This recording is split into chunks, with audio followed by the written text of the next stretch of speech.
जय हिंद साथियों, second chapter का लास्ट टॉपिक है और आज ये कंप्लीट हो जाएगा अपना सेकंड चैप्टर।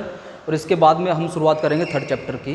तो जो सेकंड चैप्टर का जो लास्ट टॉपिक जो हमारे बचे हुए हैं उसमें हम पहला लेते हैं जनसंख्या वृद्धि की प्रवृत्तियाँ, यानी कि जनसंख्या जो पॉपुलेशन ग्रोथ है उसका ट्रेंडिंग कैसा है, यानी कि वो किस हिसाब से ट्रेंड कर रही है। यानी कि आदि काल से लेके और वर्तमान समय तक, प्रारंभ से लेके और आज तक जनसंख्या का उतार चढ़ाव कैसा है, कब जनसंख्या ज़्यादा हुई और कब जनसंख्या कम हुई, इन सभी चीज़ों पे अपन चर्चा करते हैं।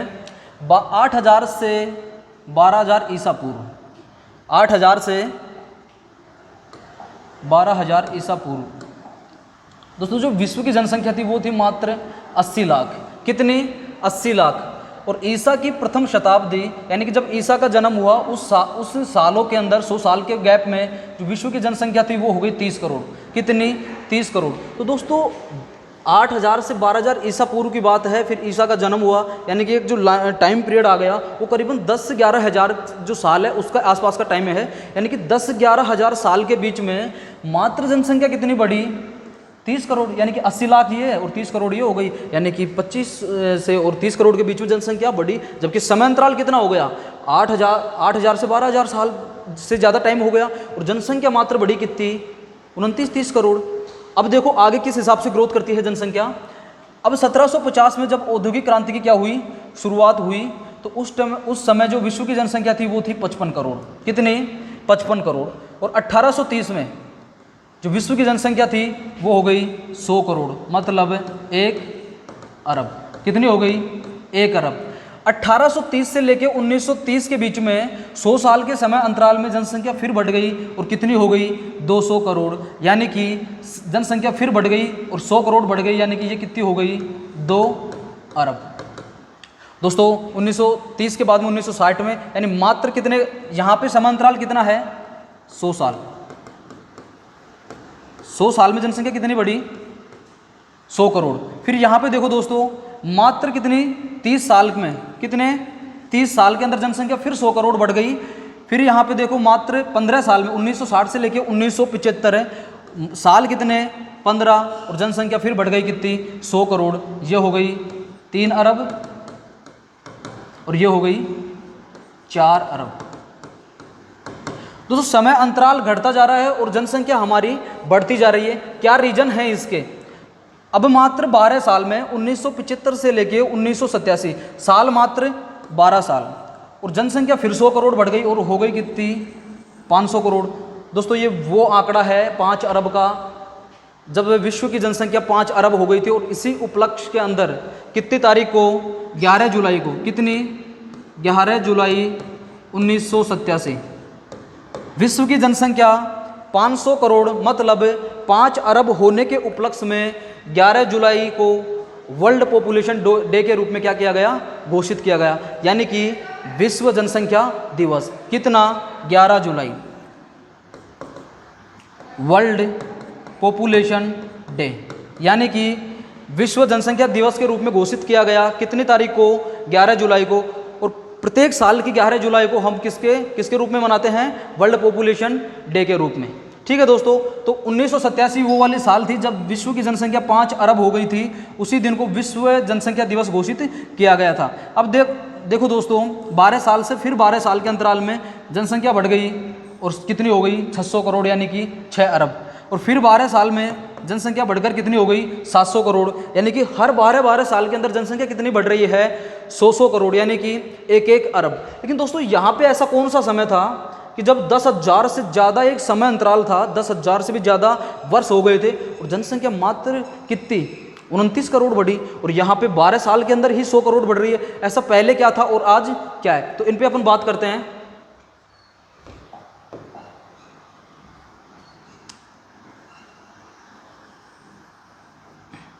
दोस्तों ये वो समय अंतराल है जब मानव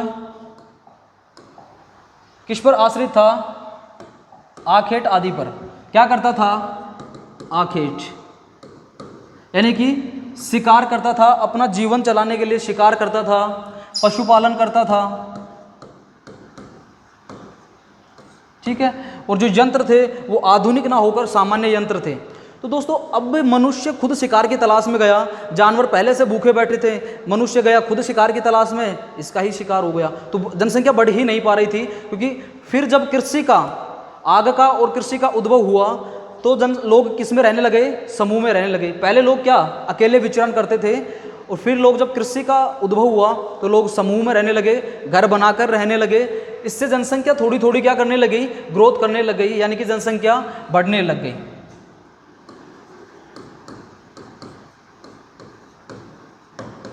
और कृषि उद्भव के समय भी जनसंख्या बहुत कम थी, लगभग 5 से 10 करोड़ के आसपास। दोस्तों फिर होता है औद्योगिक क्रांति, और औद्योगिक क्रांति के कारण चिकित्सा, स्वास्थ्य, इन सेवाओं में क्या हो गई, वृद्धि हो गई। टेक्नोलॉजी का विकास हुआ, यानी कि प्रौद्योगिक विकास। जो यंत्र थे उनका आधुनिकीकरण हुआ, यंत्रों का आधुनिकीकरण। और जो बीमारियां थी, महामारियां थी, उनके लिए टीकाकरण होने लगा।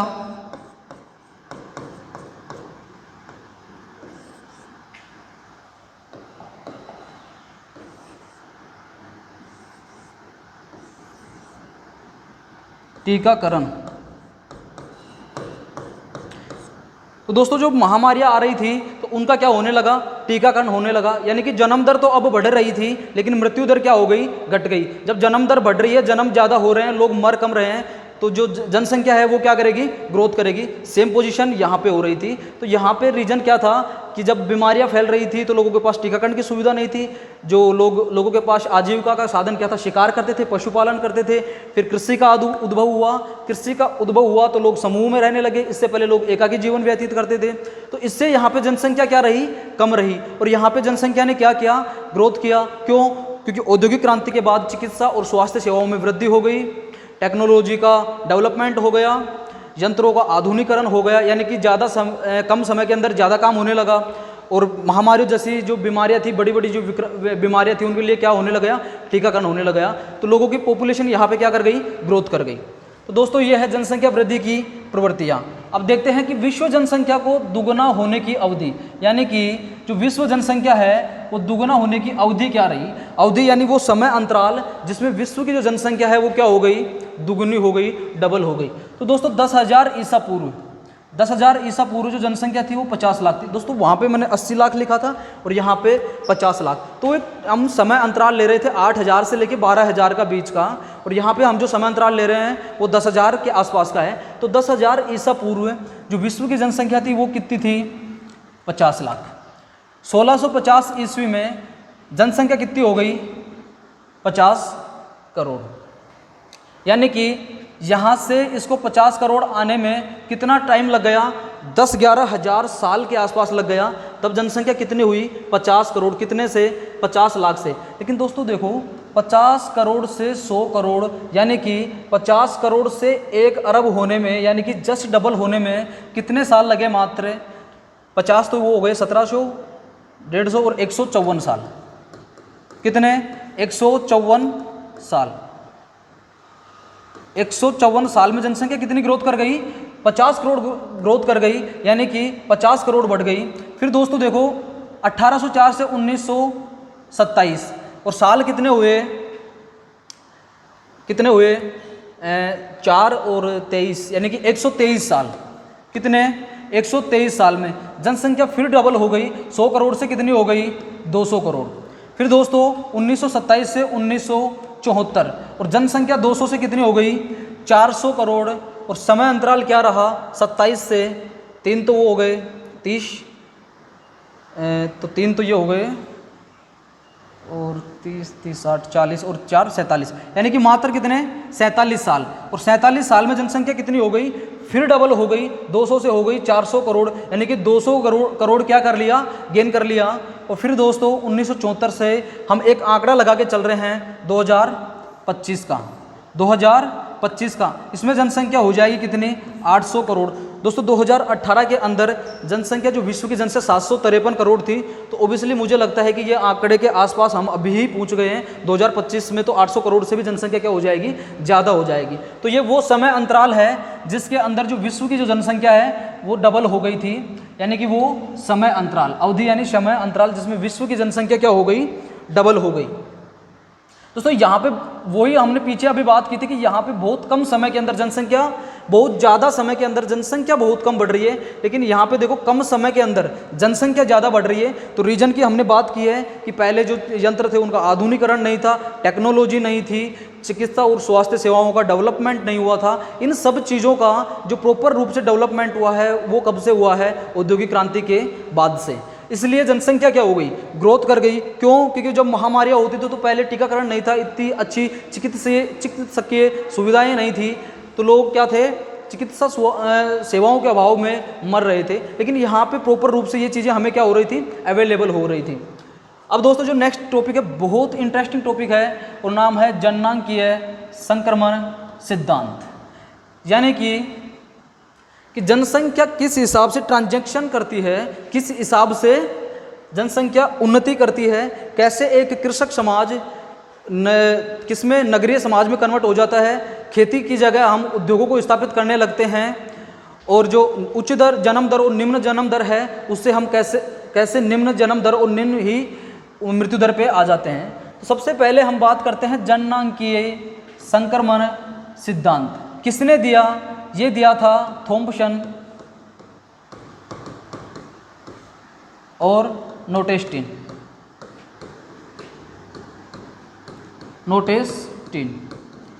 तो दोस्तों जननांकीय संक्रमण सिद्धांत दिया गया था थॉम्पसन और नोटेस्टिन के द्वारा। दोस्तों सबसे पहले इस सिद्धांत को दिया किसने? थॉम्पसन ने। कब? 1929 में। इस सिद्धांत को दिया था 1929 में। फिर दोस्तों इस सिद्धांत की कुछ कमियां थी, त्रुटियां थी, उनमें संशोधन किया किसने? नोटेस्टिन ने, और लगभग 1942 के आसपास किया था। और इसके बाद में 1952 यानी कि 1952 के अंदर सीपी ब्लैकर ने भी इसमें क्या किया था? संशोधन किया था। और इसकी अवस्थाएं कितनी बताई? 5 अवस्थाएं। लेकिन थॉम्पसन और नोटेस्टिन ने कितनी बताई? 3 अवस्थाएं। हम सिर्फ चर्चा करेंगे हमारे बुक के हिसाब से थॉम्पसन और नोटेस्टिन पे कि इनकी अवस्थाएं कितनी थी और इन्होंने क्या क्या कहा। तो दोस्तों जो सिद्धांत दिया गया था इसका उपयोग किसमें किया जा रहा था कि इस जो जननांकीय संक्रमण सिद्धांत था इसका उपयोग क्या था, क्यों दिया गया था? तो ये सिद्धांत इसलिए दिया गया था कि जनसंख्या का वर्णन कर सकें, कि जो पॉपुलेशन है उसको डिफाइन कर सकें, तथा भविष्य की जो जनसंख्या है उसका पूरा अनुमान लगा सके कि भविष्य में जनसंख्या किस हिसाब से बढ़ेगी। जैसे अभी हमने बात की कि जनसंख्या 2025 में लगभग कितनी हो जाएगी? 800 करोड़। तो ये हमने क्या लगाया? पूर्वानुमान लगाया। अभी मैंने बात की थी कि लगभग 2025 में जनसंख्या कितनी हो जाएगी? 800 करोड़। तो ये क्या लगाया हमने? पूर्वानुमान लगाया। तो ये सिद्धांत इसीलिए दिया गया है कि जनसंख्या जो एट टाइम जो जनसंख्या वो कितनी है, वो किस हिसाब से रह रही है, उसका वर्णन किया जाए, तथा जो भविष्य की में जनसंख्या किस हिसाब से रहेगी, किस हिसाब से वृद्धि करेगी या कमी करेगी, उसका क्या लगाया जाए? पूर्वानुमान। तो किस उपयोग समझ में आ गया कि जननांकीय संक्रमण सिद्धांत का उपयोग क्या है, और ये सिद्धांत किसने दिया था? थॉम्पसन और नोटेस्टिन ने। दोस्तों ये काफ़ी ये सिद्धांत में बहुत सारे संशोधन हुए थे और अलग अलग जो भूगोलवेता थे उन्होंने इसकी अलग अलग क्या बताई? अवस्थाएं भी बताई। लेकिन हम सिर्फ बुक के हिसाब से चलेंगे। यहाँ पे ज़्यादातर जो बात की गई है थॉम्पसन और नोटेस्टिन के अनुसार की गई है। तो दोस्तों जो इस जननांकीय संक्रमण सिद्धांत का मतलब क्या था, क्यों दिया गया था, इसका कहना क्या चाहता था ये सिद्धांत कहना चाहता था कि कैसे एक जो ग्रामीण समाज है वो उन्नति करके किस में बदल जाए? नगरीय समाज में। किस में? नगरीय। यानी कि एक ग्रामीण समाज उन्नति करके किस में चला जाए? नगरीय में। ग्रामीण लोग क्या करते हैं? खेती। और कैसे वो लोग उन्नति करके खेती से किसकी स्थापना कर दें? उद्योगों की। किसकी? उद्योगीकरण। यानी कि समाज उन्नति करके खेतीहर से क्या हो जाए? औद्योगिकरण हो जाए। अशिक्षित जो लोग ग्रामीण होते हैं, पहले जो खेती करते थे वो लोग क्या होते थे? अधिकतर अशिक्षित होते थे। तो किस तरह वो उन्नति करके और क्या हो जाएं? साक्षर हो जाएं, यानी कि शिक्षा ग्रहण कर लें। तो इस समय जो ग्रामीण जो समाज था उसकी जो जन्म दर थी वो उच्च थी और मृत्यु दर भी क्या थी, उच्च थी। तो किस हिसाब से उन्नति करके जो जन्म दर को भी क्या कर दें, निम्न, जन्म दर और मृत्यु दर को भी क्या कर दें, निम्न, यानी कि निम्न मृत्यु दर। तो दोस्तों जननांगनी संक्रमण सिद्धांत के द्वारा ग्रामीण खेतीहर और अशिक्षित लोगों का उन्नति करके नगरीय औद्योगिकरण और साक्षर होना इस सिद्धांत की क्या थी, खूबी थी। इसीलिए इन सब चीज़ों को सम्मिलित रूप से हमने नाम दिया जननांकीय चक्र, जननांकीय चक्र। देखो दोस्तों एक चक्र के रूप में चल रहा है कि ग्रामीण जो समाज था वो कैसे उन्नति करके नगरीय बन गया, खेतीहर से वो लोगों ने उद्योगों की स्थापना कर दी, अशिक्षित थे उन्होंने शिक्षा ग्रहण करके वो साक्षर हो गए, जो जन्म दर उनकी पहले उच्च थी उससे वो जन्म दर किस पे आ गए, निम्न पे आ गए, और जो मृत्यु दर भी उच्च थी उससे किस पे आ गए, निम्न मृत्यु दर पे। तो ये जननांकीय क्या कहलाया, चक्र। अब आती है जननांकीय जो चक्र है इसकी अवस्थाएं। दोस्तों थॉमसन और नोटेस्टीन ने जननांकीय जो संक्रमण सिद्धांत है इसकी कितनी अवस्थाएं दी, 3 अवस्थाएं। कितनी, 3 अवस्थाएं।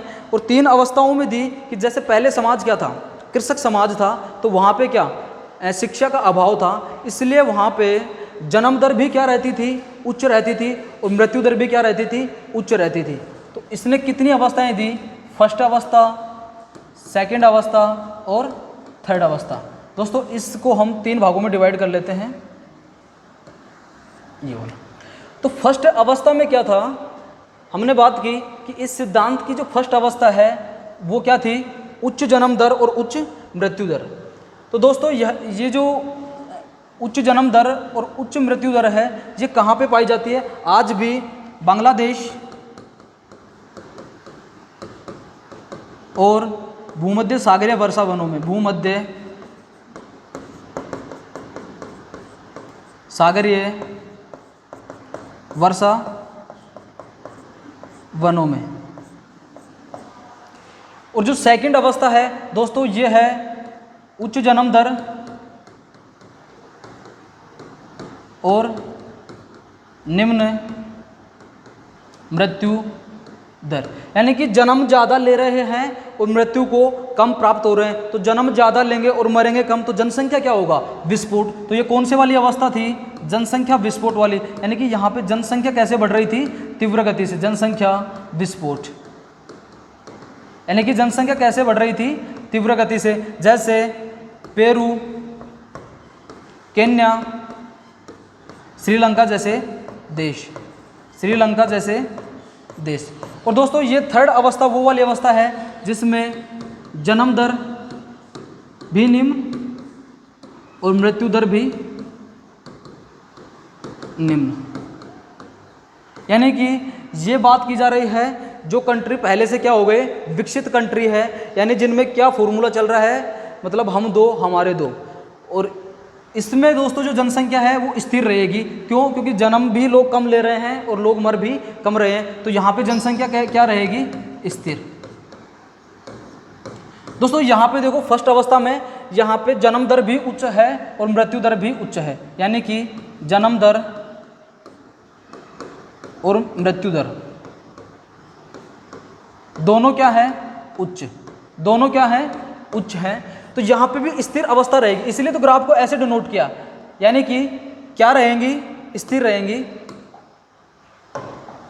कि जितने लोग जन्म ले रहे हैं लगभग उतने लोग मर भी रहे हैं। तो जनसंख्या बढ़ेगी तो सही, लेकिन कम बढ़ेगी, क्योंकि लोग जन्म ज़्यादा ले रहे हैं और मर कम रहे हैं। लेकिन जन्म दर भी उच्च और मृत्यु दर भी उच्च, यानी कि जनसंख्या में कहाँ ना कहाँ क्या है, स्थिरता है। लेकिन दोस्तों यहाँ पे देखो जन्म दर तो है ज़्यादा और मृत्यु दर क्या है, तो जनसंख्या तेज़ी से बढ़ेगी, क्योंकि जन्म ज़्यादा ले रहे हैं और लोग मृत्यु को कम प्राप्त हो रहे हैं, तो जनसंख्या तेज़ी से बढ़ेगी, इसलिए जनसंख्या विस्फोट की अवस्था हो गई। और यहाँ पे जन्म दर भी निम्न है और मृत्यु दर भी निम्न है, इसलिए हमने ग्राफ में डिनोट किया कि यहाँ पे भी लगभग क्या रहेगी, स्थिरता रहेगी। अब बात करते हैं इनमें, देख लेते हैं कि इनमें हमें लिखना क्या है। कि जब ये हो गई फर्स्ट अवस्था, कौन सी, फर्स्ट अवस्था, जन्म दर भी क्या उच्च और मृत्यु दर भी क्या उच्च। तो दोस्तों इसमें जो समाज है वो कौन सा समाज रहेगा, कृषक समाज। और दोस्तों कृषक समाज में जो पहले लोग क्या थे, अशिक्षित लोग रहते थे, शिक्षा का अभाव था, तो वो लोग क्या थे कि मतलब बहुत ज़्यादा मतलब क्या मानते थे कि जो बड़ा परिवार है उसको क्या मानते थे कि बड़ा परिवार ही क्या है, संपत्ति है। यानी कि उनकी थॉट ऐसी रहती थी कि जो परिवार जितना बड़ा है वो उतना ही पावरफुल है। तो लोग क्या थे कि जन्म को ज़्यादा महत्व देते थे। और दोस्तों जहाँ पे अशिक्षा होती है वहाँ पे धर्म का स्थान भी क्या होता है, उच्च। यानी कि लोग धार्मिक चीज़ों में ज़्यादा बिलीव करते हैं, वैज्ञानिक चीज़ों में कम। यहाँ पे दोस्तों औद्योगिकरण व नगरीकरण हुआ नहीं, बल्कि कौन सी अवस्था में था, आरंभिक अवस्था में, यानी कि शुरुआती चरण में। यानी कि बहुत शुरुआत में धीमी गति से चल रहा था, शुरुआती चरण में था। कौन सी में, प्रथम अवस्था में।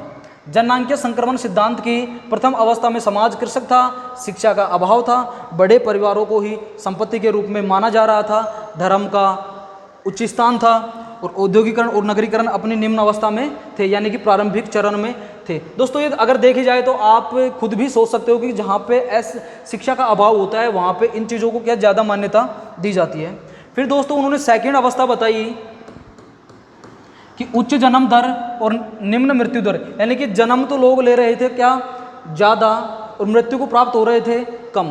तो दोस्तों ये वो वाला समय है औद्योगिक क्रांति वाला। कौन सा, औद्योगिक क्रांति 1750 के आसपास का समय। तो दोस्तों इस समय चिकित्सा और स्वास्थ्य सेवाएं अपने चरम पर थी, यानी उन्होंने डेवलपमेंट ले लिया था, टेक्नोलॉजी का विकास हो गया था। तो जनसंख्या विस्फोट की अवस्था, यानी कि जब महामारियाँ आ रही थी तो उनके लिए क्या, टीकाकरण की व्यवस्था की जा रही थी। औद्योगिक क्रांति के कारण चिकित्सा स्वास्थ्य सेवाओं में क्या होने लगी, वृद्धि होने लगी, जिससे जीवन प्रत्याशा में क्या हो गई, वृद्धि। यानी कि जब लोग जन्म ज़्यादा ले रहे हैं और मृत्यु को कम प्राप्त हो रहे हैं, क्यों, क्योंकि यहाँ पे चिकित्सा और स्वास्थ्य सेवाओं में क्या हो गई थी, वृद्धि हो गई थी। यानी कि रोगों का क्या होने लगा था, इलाज होने लगा था, और लोग असमय मृत्यु को प्राप्त नहीं हो रहे थे। इससे यहाँ पे जनसंख्या बहुत ज़्यादा ग्रोथ कर गई। दोस्तों थर्ड अवस्था है निम्न जन्म दर और निम्न मृत्यु दर, कि जन्म भी लोग कम ले रहे हैं और मृत्यु को भी कम प्राप्त कर रहे हैं। और दोस्तों ये वर्तमान समय की बात है, जो बहुत ज़्यादा विकसित जो देश हैं उनकी बात है। उन्नत जीवन स्तर, उनका जीवन स्तर क्या होता है, उन्नत होती है, आय वर्ग क्या होती है उनकी, उच्च होती है। औद्योगिकरण और नगरीकरण अपने किस पे होता है, चरम पे होता है। और परिवार नियोजन साधनों का क्या होता है, व्यापक प्रयोग होता है। मतलब हम दो, हमारे दो वाली भावना यहाँ पे होती है। और ये अगर इसकी बात करें तो ये कौन कौन सी कंट्री में होगा, जैसे जो बहुत ज़्यादा डेवलप कंट्री है, कनाडा, अमेरिका, जापान, इन जैसे देशों के अंदर कौन सा जननांग के संक्रमण सिद्धांत की कौन सी फेज चल रहा है, थर्ड फेज। अब दोस्तों जो हमारा नेक्स्ट टॉपिक है वो लेते हैं माल्थस का जनसंख्या सिद्धांत। माल्थस का जनसंख्या सिद्धांत दोस्तों बहुत इंपॉर्टेंट है। जननांगी संक्रमण सिद्धांत और माल्थस का जनसंख्या सिद्धांत, यहाँ से क्वेश्चन 100% आएगा। क्वेश्चन इस टॉपिक के अंदर जो बनता है वो यहीं से बनेगा। तो जननांगी संक्रमण सिद्धांत और माल्थस का जनसंख्या सिद्धांत, इन दोनों को अच्छे से याद करना। बहुत ईजी है दोस्तों, ये समझ में आ गया होगा। जैसा हम लोग पहले करते आ रहे हैं, ये सब हमारे जीवन से जुड़ा हुआ है कि कैसे लोगों में अशिक्षा होती है तो उसके इफेक्ट क्या होते हैं, और जब लोग शिक्षित हो जाते हैं तो उनके इफेक्ट क्या होते हैं। सब कुछ हम रियल लाइफ में जीते हैं। इन चीज़ों को याद करने में कोई समस्या नहीं आएगी, बस थोड़ा सा ज़रूरत है तो दिमाग लगा के इसको पढ़ना है। अब हम नेक्स्ट टॉपिक की बात करते हैं। टॉपिक है माल्थस का जनसंख्या सिद्धांत। तो दोस्तों कब दिया इन्होंने, 1798 में। माल्थस ने यह सिद्धांत कब दिया, 1798 ईस्वी में। कहाँ के निवासी थे माल्थस? माल्थस थे ब्रिटेन के निवासी, यानी कि अंग्रेज अर्थशास्त्री थे दोस्तों ये। क्या थे ये? अंग्रेज अर्थशास्त्री। दोस्तों ये भूगोलवेता नहीं थे, ये अर्थशास्त्री थे। माल्थस क्या थे? अर्थशास्त्री।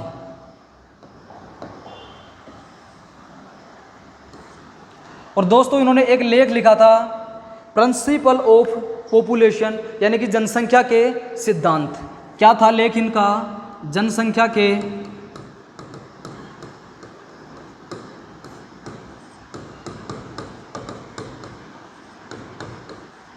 सिद्धांत। तो दोस्तों इन्होंने जो लेख लिखा था उसका नाम था जनसंख्या के सिद्धांत, यानी प्रिंसिपल ऑफ पॉपुलेशन। कहाँ के निवासी थे माल्थस? ब्रिटेन के। क्या थे? अर्थशास्त्री थे। कब लिखा था ये सिद्धांत, कब दिया गया था? 1798 ईस्वी में। और ये सिद्धांत किस पर आधारित था? तो ये सिद्धांत आधारित था जनसंख्या व खाद्य आपूर्ति पर, कि जनसंख्या और जो संसाधन है, खाद्य संसाधन है, उनमें आपस में क्या संबंध है, इस पे दिया गया था क्या ये सिद्धांत। और इस सिद्धांत की मान्यताएं क्या क्या थी, क्या क्या कहा माल्थस ने जनसंख्या और संसाधनों के बारे में।